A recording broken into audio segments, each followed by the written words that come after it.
Welcome back to Old School Sports and our Out of the Park Baseball 25 series, Can We Save the Oakland A's? And free agency is just getting underway here in the 2038 offseason. We are the defending world champions. We don't have tons of money to spend, and we are pretty happy with our roster after the extensions that we've signed to a few players, the arbitration eligible players that will be coming back, and a couple of trades that we made last episode. So unlikely to be an incredibly busy offseason, at least in the free agent market at this point for our Oakland A's. Did make one offer at the beginning of the free agent period. Thought that the veteran pitcher Suds Hunsaker was potentially interesting value. But honestly, right now, his stuff is looking even a little worse than when we looked at him last episode, I believe. Yeah, we thought he had 50 stuff then. But our head scout has him at 45 now, and we haven't gotten an updated scouting report. So maybe the value that we thought was there is not there. Still going to keep an offer out to him. He's a pretty well accomplished pitcher at this point with a 114 ERA plus and a 90 FIP minus over the course of his career. He also is a guy who has the stamina to start and a 2.5 pitch arsenal. Actually, that's why his stuff looks bad now, because he's listed as a starting pitcher right now. So I'm trying to figure out whether I was losing it or not, but that's presumably the issue. My thought is that he would likely be in a bullpen role with us, and I think his stuff will probably get the 5-point boost back to average in that type of bullpen role. So a little less concerned about that offer we made. Does have that captain personality, although with Mariano Rivera Award winner Chuck Huntley coming back as our closer, and with Mariano Rivera runner-up Mike Orozco likely coming back as our stopper, probably will not have Hunsaker in a role where we'll be able to take advantage of that captain personality. That being said, the high leadership, adaptability, work ethic, and intelligence, basically the holy grail of the four categories that I tend to care about the most being positive, will certainly be a benefit to have in the clubhouse, even if he doesn't have that captain personality.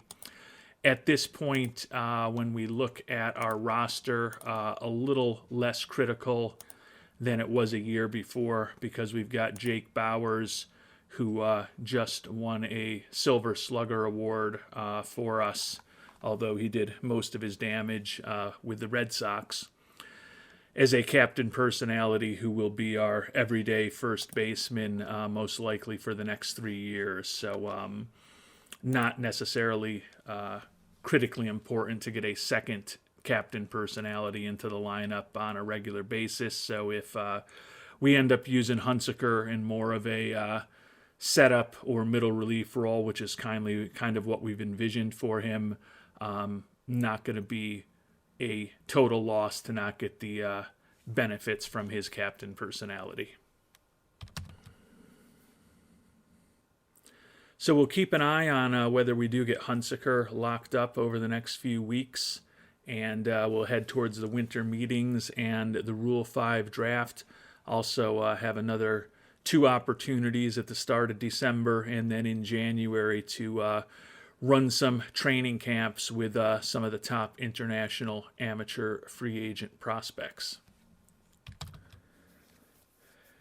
And Andres Rojas is a knuckleballer whose career we've been following since he's a draft prospect. Unfortunately, unlikely that he will ever be playing for us in Oakland after a great run in Miami with the Marlins. He finally hit free agency this year, and he just signed a 6-year, $211 million deal with the New York Yankees, where he'll likely be pitching at the top of their rotation as the 2031 NL Cy Young Award winner continues on a potential Hall of Fame worthy path over the next 5 seasons in New York.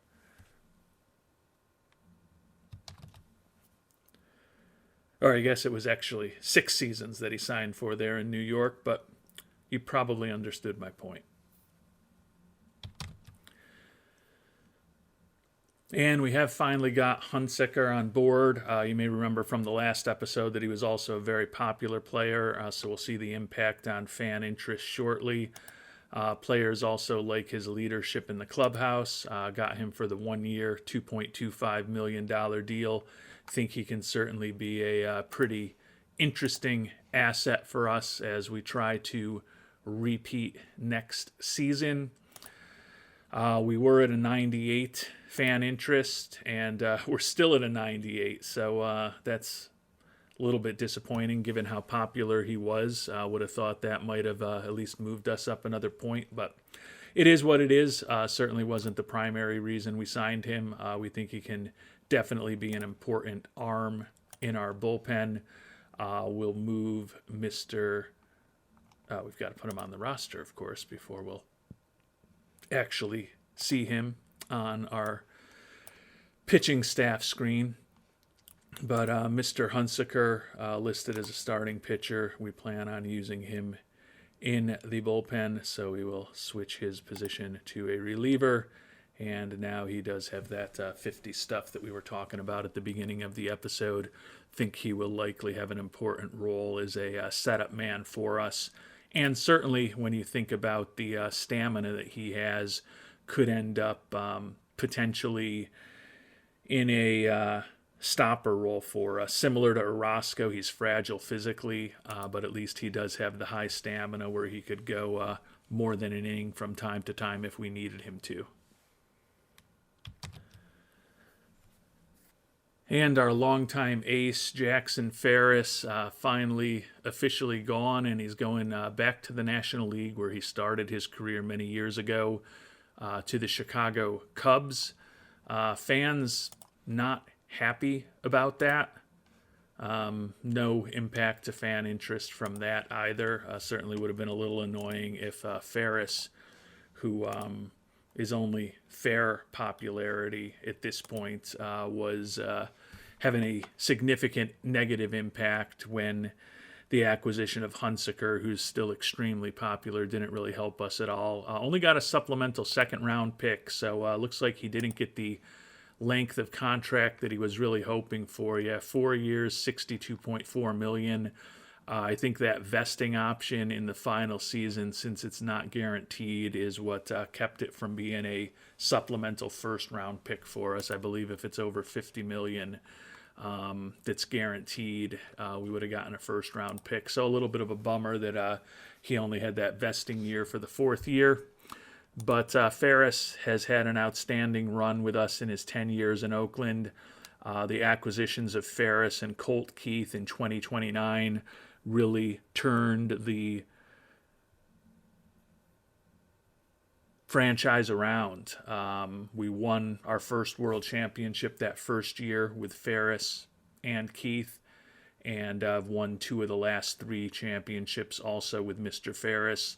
The only player who was on all 3 of our World Series championship teams, and he finishes with 34.5 WAR over his 10 seasons with the Oakland Athletics, most of which he spent at the top of our rotation, won double-digit games for us every year, and never had a losing record.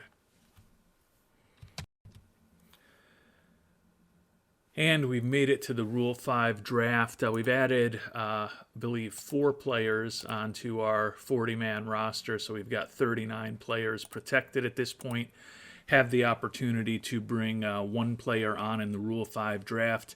Quite honestly, the Rule 5 was pretty important to us through the first half of this playthrough when we were not nearly as successful, and we had neither as strong a major league roster nor as strong as a farm system for our organization. In recent years, we've tended to be using the Rule 5 draft very sporadically. I think it's been a couple seasons since we've taken somebody, and even longer since someone that we picked actually made the 26-man roster coming out of spring training. Expect that we'll be losing some 4A guys, and expect that we may lose a player or two that is in their early to mid-20s and might be protected by some other teams given the depth of our farm system, which still ranks 4th in the majors at this point. But those are the breaks from building a strong franchise. We're going to lose some talent in the Rule 5 draft. That's just the way the system works. And before we've even made a pick, we have already lost 3 guys. Rogelio Vacadano, a 31-year-old second baseman in our organization, solid glove, but not much of a bat. Can see he's been with AAA for us the last few years. Also lost Nate Boyce. He's a bit younger, only 25 years old. A solid-looking right field prospect. Looks more like a 4th or 5th outfielder to me. Did finally make it up to AAA last year after he was very productive for us as a part-time player in AA.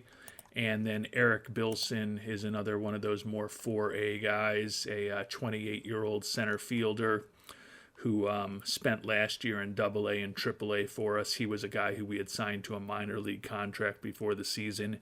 Gave us some organizational depth last year, but not a shock that somebody whose roster is not quite as strong as ours might take a flyer on the center fielder Bilson, who does have over a year of major league service, most of that in 2037 with the Orioles.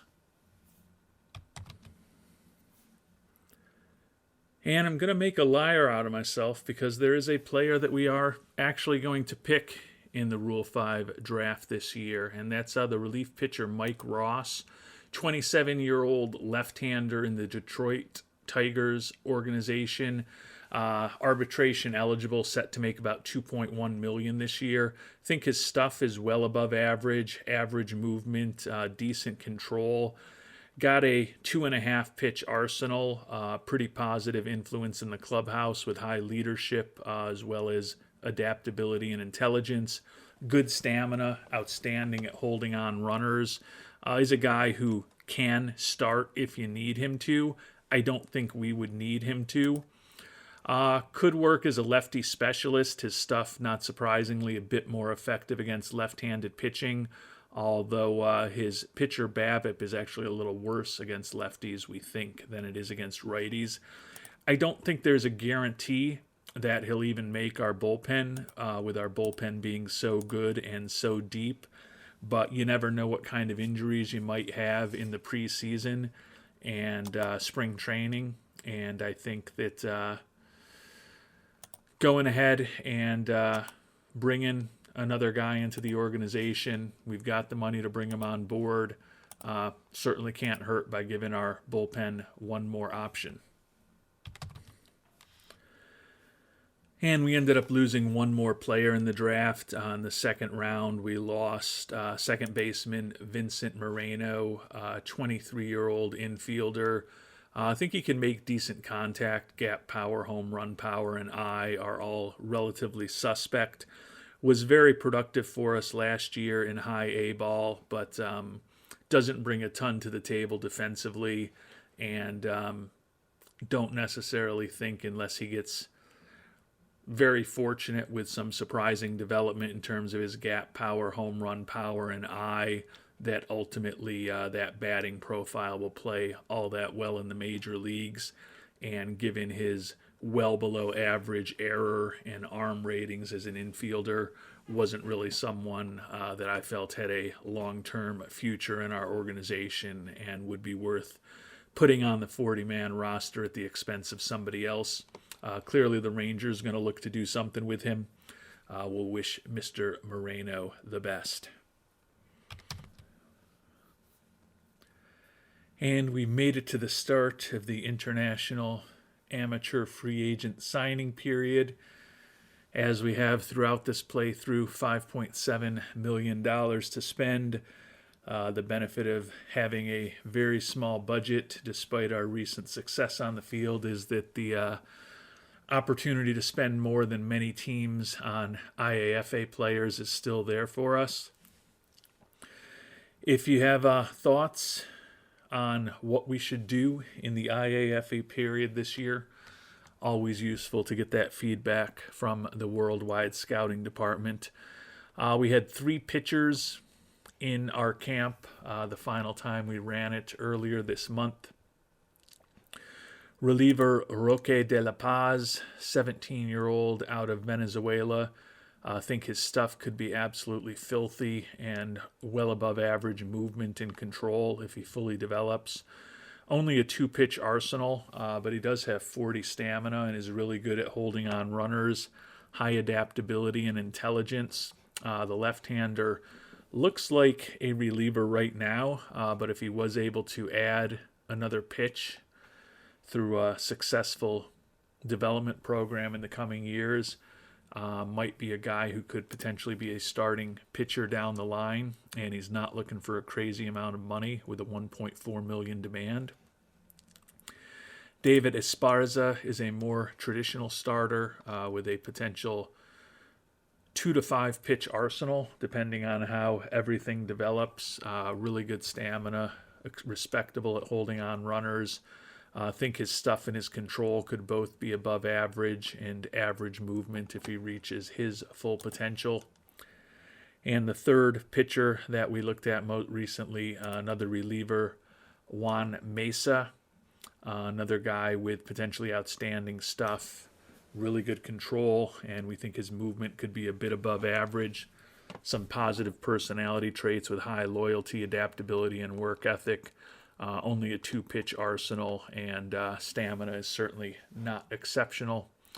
So probably the most likely of this crew to end up as a reliever. None of the pitchers are looking for crazy money, so certainly could see a potential situation where we could supplement in a pitcher or two, perhaps with a big-time position player if we decide that there's someone who we are potentially very interested in on that side of the ball. And turning to those everyday players, interestingly, the 2 most high demand people are guys who we did have in our camp earlier, haven't had them in most recently, and that's because of some personality issues that we think could impact their development. 16-year-old center fielder Jesus Salceda, looking for $3.8 million. Looks like a pretty solid outfield prospect with potentially really interesting home run power, but high financial ambition, low leadership, loyalty, and adaptability.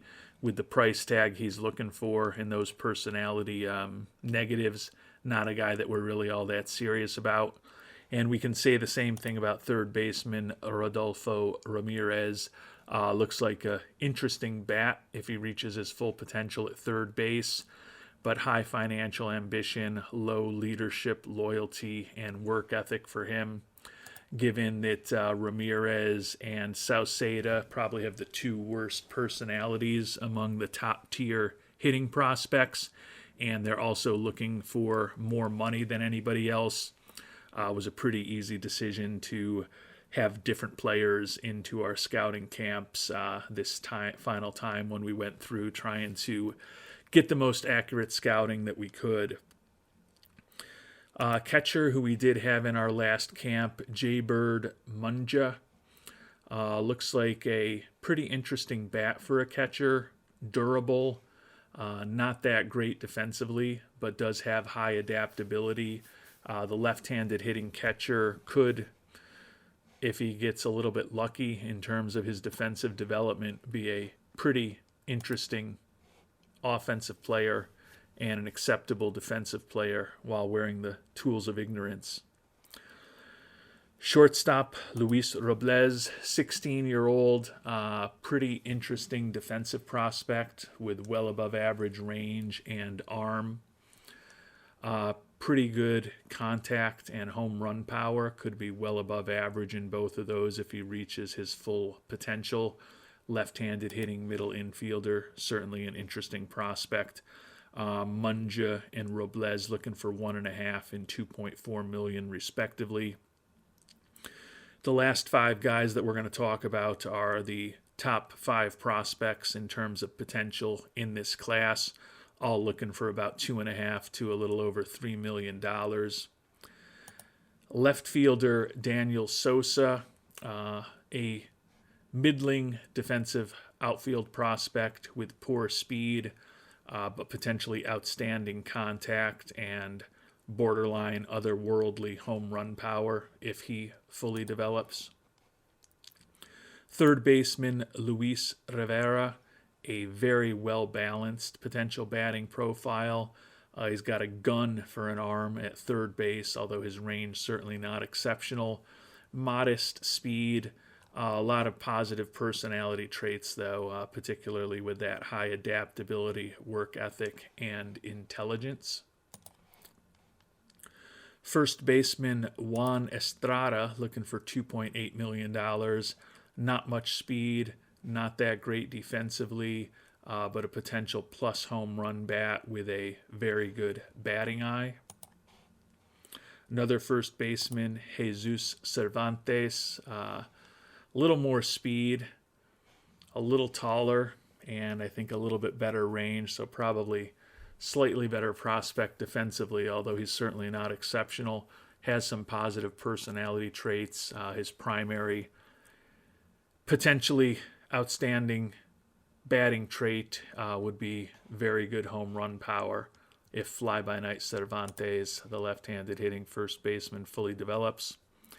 And the final one of the hitting prospects is Jesus Archibek. Average defensively, pretty close to average in terms of his speed.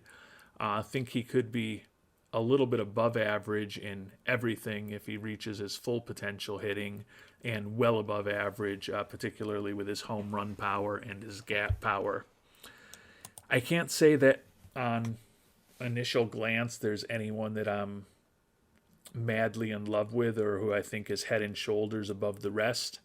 Obviously, I'll be spending a lot more time on this IAFA class offline between now and the next episode, and any thoughts and input viewers are willing to share on which direction you might go and why between now and then will certainly be helpful to me and hopefully help inform whatever decision and directions I do end up going.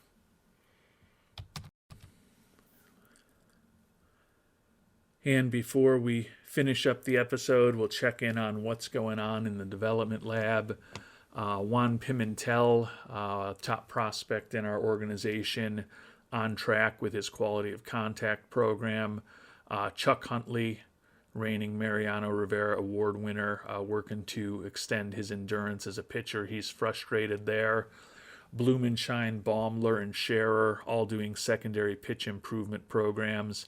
The potential starters, Blumenshine and Baumler, who could be our fourth and fifth starters this upcoming year, are both excelling with their programs. Jonathan Scherer, however, is frustrated.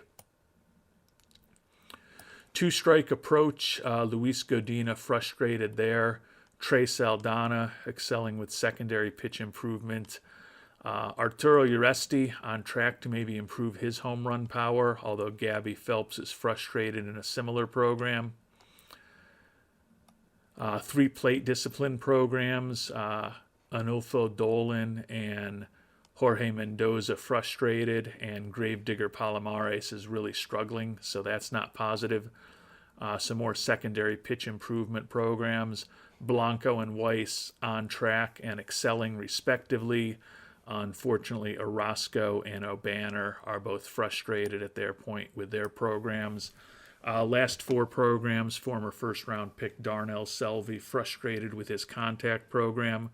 Coy Simmons, our first-round pick this past year, is excelling with his two-strike approach. And Ernesto Comunez and Federico Areola, one of the guys who we recently added to the 40-man roster, are both on track with their programs to improve their control on the mound. So a pretty even split in our programs with about a month and a half to go. Right now, half of them look like they'll be successful. Half of them look like they won't be successful. Still a lot can change over these next 5 or 6 weeks until we do get to the start of spring training and we find out how those more significant programs for the offseason went. And hopefully we'll end up with higher than a 50% success rate this season when all is said and done. Hopefully we'll end up with a higher than a 50% success rate in the IAFA class this year. And if you've got thoughts on which direction you would go if you were sitting in our shoes, would love to hear them. Until our next episode, thanks so much for watching, and hope you have a great day.